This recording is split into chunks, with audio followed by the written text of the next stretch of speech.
Hello hi నమస్తే. మా space సినిమాలోకానికి స్వాగతం సుస్వాగతం.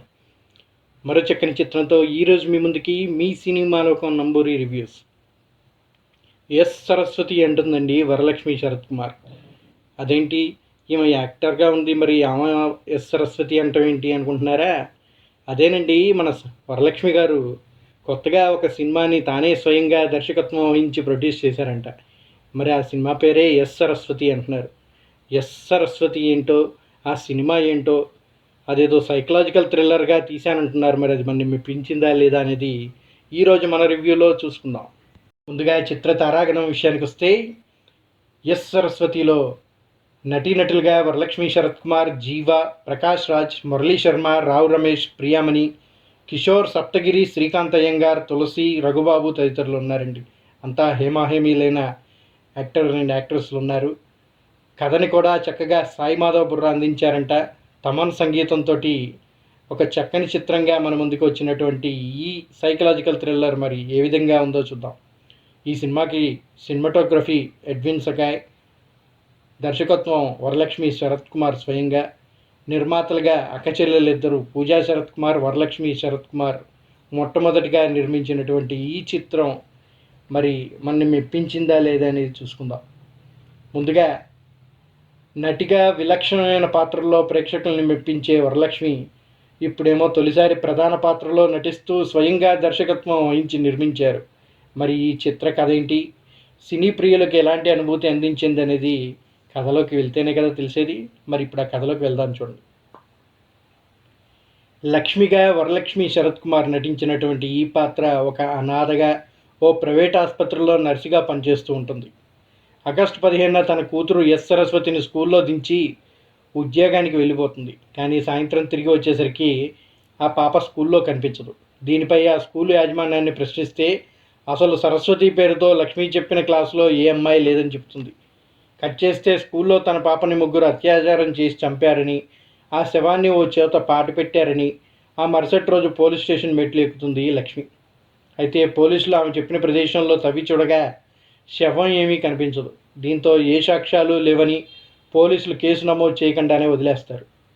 దీనిపై ఆమె న్యాయ పోరాటం చేద్దామని న్యాయవాది అయిన రామానుజం మన ప్రకాష్ రాజ్ సహాయంతో కోర్టు మెట్లు ఎక్కినప్పటికీ సాక్ష్యాలు లేనందువల్ల అక్కడ కేసు కొట్టివేస్తారు.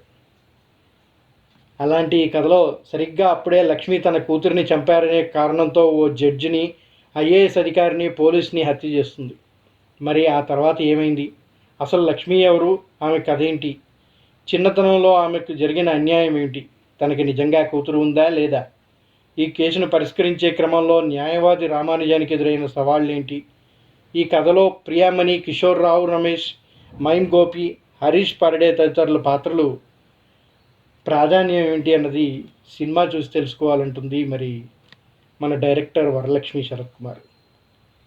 మరి చక్కని కథగా చెప్తూ ఉన్నారు, మంచి థ్రిల్లర్ అంటున్నారు, సైకలాజికల్గా ఉన్న మూవీ అంటున్నారు. కథ చూస్తే బాగా కనిపిస్తుంది. మరి దీన్ని ఏ విధంగా డైరెక్ట్ చేసింది, నిజంగా ఈ సినిమా అంత అద్భుతంగా ఉందా, అంత సస్పెన్స్ థ్రిల్లర్గా మనల్ని మెప్పించగలిగిందా అనేది ఇప్పుడు విశ్లేషించుకుందాం. ఈ సినిమా కథనం విషయానికి వస్తే ఇదొక సైకలాజికల్ కోర్ట్ రూమ్ థ్రిల్లర్. చిన్నపిల్లలపై జరిగే అఘాయిత్యాలు, లైంగిక వేధింపులు లాంటి అంశాలతో ముడిపడి ఉంటుంది. నిజానికి ఈ తరహా కథలు వెండితెరపై కొత్త ఏమి కాదు. సరస్వతి సినిమా చూస్తున్నప్పుడు అలాంటి ఓ తెలిసిన కథనే మళ్ళీ చూపిస్తున్న అనుభూతి కలుగుతుంది. పాప కనిపించకుండా పోవటం, ఆమె జావిడ ఎతుకుతూ పోలీసులతో కలిసి లక్ష్మి సాగించే అన్వేషణ కూడా సన్నివేశాలతోనే అసలు కథ మొదలవుతుంది. పాప కనిపించడం లేదంటూ కథానాయక హడావిడి చేస్తున్నా ఇంకోవైపు ఏ ఒక్కదానికి సాక్ష్యాలు కనిపించకపోవటం, నిజంగా తనకి పాప ఉందా లేదా అనే ఆసక్తి ప్రేక్షకులు మొదలవుతుంది. కాకపోతే దీనికి సమాధానం ప్రేక్షకులు ఊహలకు అందేలా ఉండటం ఒకంత నిరుత్సాహపరుస్తుంది. ఈ పాప కేసు కోసం ప్రకాష్ రాజ్ పాత్ర రంగంలోకి దిగినప్పటి నుంచి కథలో సంఘర్షణ మొదలైనప్పటికీ ఈ కేసు నేపథ్యంలో సాగే కోర్టు విచారణ సన్నివేశాలు ఏమాత్రం థ్రిల్ పంచవు. విరామానికి ముందు లక్ష్మి గతానికి సంబంధించిన ఓ ఆసక్తికర అంశం బయటపడుతుంది.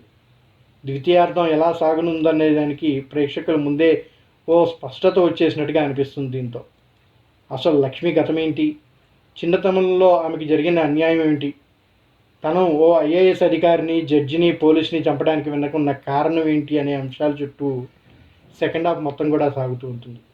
కాకపోతే ఈ సినిమాలో లక్ష్మీ కథం ఎప్పుడైతే ఓపెన్ అవుతుందో సరస్వతి జీవితాన్ని ఆమె కోణం నుంచి మరోసారి రిపీట్ మోడ్లో మళ్ళీ అదే సినిమాని చూపిస్తున్నట్టుగా అనిపిస్తూ ఉంటుంది. కొత్తదనం ఏమీ కనిపించదు. ఇక ఆమె జీవితంలో జరిగిన అన్యాయానికి, తాను చేసిన 3 హత్యలకు ఉన్న సంబంధం కన్విన్సింగ్గా అనిపించినా దాని నుంచి బయటపడేందుకు ఆడే సైకలాజికల్ డ్రామా కాస్త గందరగోళాన్ని గురి చేస్తుంది. ఇక ప్రీ క్లైమాక్స్లో నడిచే కోర్ట్ రూమ్ డ్రామా, భావోద్వేగభరితంగా సాగే పతాక ఘట్టాలు కొంచెం సినిమాని పర్వాలేదనిపించే విధంగా సాగదీస్తూ ఉంటాయి.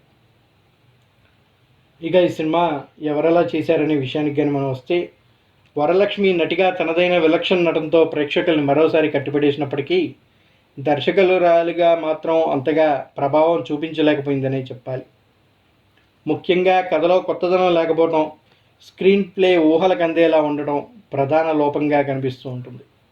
కోర్ట్ రూమ్ డ్రామా సన్నివేశాలు అక్కడక్కడ మెప్పిస్తాయి. నిజాన్ని గెలిపించడం కోసం ఎంత దూరమైనా వెళ్ళే న్యాయవాదిగా ప్రకాష్ రాజ్ తన నటనతో ఆకట్టుకుంటాడు. ప్రియామణి, కిషోర్, రావు రమేష్, రాధికా శరత్ కుమార్, మురళీ శర్మ తదితరుల పాత్రలు పరిధి మేరకు ఉన్నాయనిపిస్తాయి. తమన్ నేపథ్య సంగీతం సినిమాకి మంచి ఆకర్షణగా అనిపిస్తూ ఉంటుంది. ఇక బలాలు విషయాలకు వస్తే ఈ సినిమాకి ప్రధాన బలంగా వరలక్ష్మి, ప్రకాష్ రాజ్ నటనగా చెప్పచ్చు. కొద్దిగా విరామ సన్నివేశాలు కూడా బాగున్నాయనిపిస్తాయి.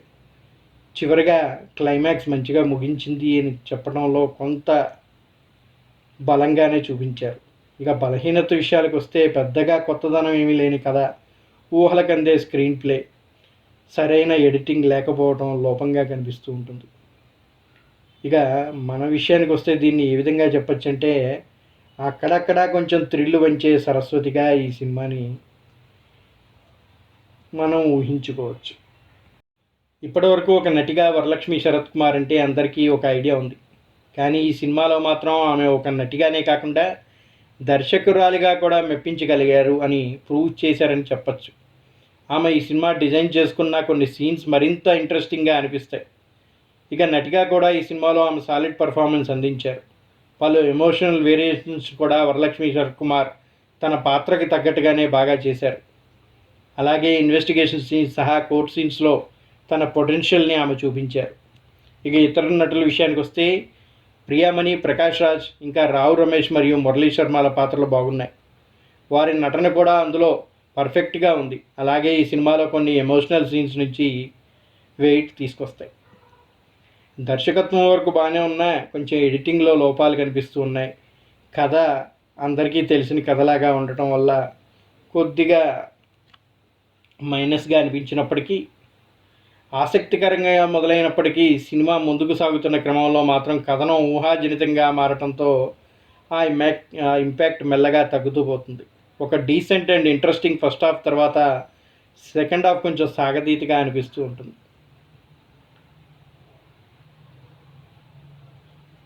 నాజర్, మురళీ శర్మ, రాధికా శరత్ కుమార్ మరియు జీవా వంటి వారు ఇతర కీలక పాత్రలో కనిపించినప్పటికీ వాళ్ళ పాత్రలు సరిగ్గా డిజైన్ చేయకపోవడం వల్ల కథపై వారు పెద్దగా ప్రభావం చూపలేకపోయారని చెప్పాలి. అలాగే ప్రకాష్ రాజ్ ఒక కీలక పాత్ర పోషించినప్పటికీ ఆయన స్థాయికి తగ్గట్టుగా పవర్ఫుల్ కోర్ట్ రూమ్ సీన్స్లో నటించే అవకాశం ఇంకా బాగా డిజైన్ చేస్తే బాగుంటుంది అనిపించేది. అలాగే కథనంలో కొన్ని సీన్స్ని వరలక్ష్మి ఇంకా బెటర్గా డిజైన్ చేయాల్సింది. ఉదాహరణకు అత్యాచారం కేసులో నిందితుడిగా ఉన్న ఒక లాయర్ కోర్టులో తన కేసును తానే వాదించుకోవడం వంటి సన్నివేశాలు సినిమా విశ్వసనీయతపై ప్రశ్నలు రేకెత్తించేలా చేస్తుంది. వీటితో పాటుగా ఫ్లాష్ బ్యాక్ సన్నివేశాలు ఇంకా డెప్త్తో కూడిన ఎమోషనల్ సీన్స్ని డిజైన్ చేసుకొని ఉంటే ఇంపాక్ట్ ఇంకా బాగుండేదనిపిస్తుంది. అంతేకాకుండా ఇలాంటి సీరియస్ కథనంలో పాటలు చేర్చడం వల్ల సినిమా ఫ్లో దెబ్బతిన్నట్టుగా అనిపిస్తూ ఉంటుంది. ఇక సాంకేతికంగా ఈ సినిమా నిర్మాణ విలువలు డీసెంట్గా ఉన్నా ఎడ్విన్ సకాయ్ కెమెరా వర్క్ బాగుంది, తమన్ స్కోర్ కూడా బాగుంది. కానీ కొన్ని సీన్స్లో ఇంకా బెటర్గా చేయాల్సి ఉండేది. వెంకటరాజన్ ఎడిటింగ్ ఇంకొంచెం బెటర్గా కట్ చేయాల్సింది. ఇక వరలక్ష్మి శరత్ కుమార్ విషయానికి వస్తే ఆమె తీసుకున్న విషయం ఇందులో దర్శకత్వం ఇంప్రెస్ చేస్తాయి. అయితే మంచి ఎమోషన్స్తో ఇన్వెస్టిగేషన్, ఇతర ఎమోషన్స్ని పెట్టి ట్రై చేశారు. అయితే ఇంకా కొన్ని అంశాల్లో ఆమె బెటర్గా ట్రై చేస్తుంటే సినిమా మరింత ఇంట్రెస్ట్ పెంచే విధంగా ఉండేదేమో. ఇక మొత్తానికి చూసుకున్నట్టయితే మన సినిమా లోకం ఈ సినిమాకి ఇచ్చే రివ్యూ 2/5. ఎస్ సరస్వతి ఒక చక్కటి ప్రయోగం. చిత్రంలో మంచి ఎమోషన్ అయితే ఉంది, కానీ కథనం ఇంకొంచెం బెటర్గా డిజైన్ చేయాల్సింది. వరలక్ష్మి శరత్ కుమార్ ఓ పక్క నటిగా మరో పక్క దర్శకురాలుగా మంచి వర్క్ అందించే ప్రయత్నం చేశారు. కానీ ఊహాజనిత కథనం వల్ల లిమిటెడ్ స్కోప్, ఇంకా బలమైన సెకండ్ హాఫ్ని ఇందులో డిజైన్ చేసి ఉంటే ఇంపాక్ట్ బెటర్గా ఉండేది. అంతగా ఆకట్టుకోని సరస్వతి పర్వాలేదనిపించింది. దర్శకత్వం విషయంలో, నటన విషయంలో వరలక్ష్మి శరత్ కుమార్కి మంచి మార్కులు పడినా కథ ఎంపిక విషయంలో, సినిమా కథనంలో కొద్దిగా లోపాలు కనిపిస్తున్నాయి. ఇక ఎడిటింగ్ ఇంకొంచెం బాగా చేసుంటే సినిమా మరింత ఇంట్రెస్టింగ్గా అనిపించేది అని చెప్పి అనిపిస్తూ ఉంది. సరే ఫ్రెండ్స్, ఇప్పటివరకు మా ఈ రివ్యూస్ మీకు నచ్చినట్టయితే మర్చిపోకుండా ఒక లైక్ చేయండి. అలాగే 10 మందికి మన మాస్పేస్ ఛానల్ని పరిచయం చేయడానికి మర్చిపోకుండా షేర్ చేయండి. ఇప్పటివరకు ఎవరన్నా సబ్స్క్రైబ్ చేసుకునే వాళ్ళు ఉంటే దయచేసి సబ్స్క్రైబ్ చేసుకోండి. That's all for now. జై హింద్, జై భారత్. మరో చక్కని చిత్రంతో మళ్ళీ మీ ముందుకు వస్తాం. అప్పటిదాకా signing off, me Namburi. Why hospitals choose Rosa Flores when hygiene can't be compromised. Each part of our papermaking process is in line with policies on sound environmental management. Subsequently, the logs are washed, cut into small pieces, and cooked in a digester. It starts with natural plant fibers, carefully selected for their softness and absorbency. Our advanced technology labs transform these biodegradable materials that meet the highest hygiene standards into premium tissue products. From kitchen rolls to hospital bed rolls, Rosa Flores delivers the quality assurance that professionals trust. When hygiene matters most, the choice is clear.